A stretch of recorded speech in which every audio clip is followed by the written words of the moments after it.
comment survivre à une OPEX. Voici mes conseils pour survivre à une OPEX. Comment bien gérer une OPEX. Mais en fait, faut arrêter avec ça. Si vous pensez que ça va être ça, le départ le plus long que vous allez subir, mauvaise nouvelle, mais c'est pas le cas. Hein. J'en ai marre en fait qu'on diabolise de fou l'OPEX, genre comment survivre à une OPEX, mais les gars, une sentinelle, si votre mec part en sentinelle, ça veut pas dire que vous allez forcément pouvoir le voir pendant les QL, hein, parce qu'il y a certaines sentinelles où ils n'ont pas le droit de sortir des bâtiments. Juste en fonction de l'alerte qui est déclarée. Une sentinelle, c'est une base de départ de 2 mois environ, mais ça peut être prolongé, hein, de beaucoup de semaines hein, aussi. Hein. Pareil, les formations, les stages, ça peut être des trucs très très longs. Hein. Il y a des formations qui peuvent durer 4 à 5 mois. Hein. Donc il faut arrêter en fait de parler que de l'OPEX. Je vois ça partout. L'OPEX, on parle de l'OPEX, on fait machin, mais il y a des départs qui, par exemple, votre mec il va partir 3 mois, vous allez le revoir une semaine, il va repartir 2 mois, il va revenir une semaine.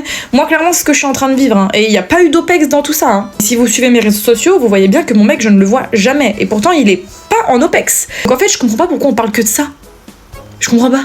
Comme s'il y avait que ça qui était important dans les départs. Les gars, il y en a beaucoup d'autres. Hein.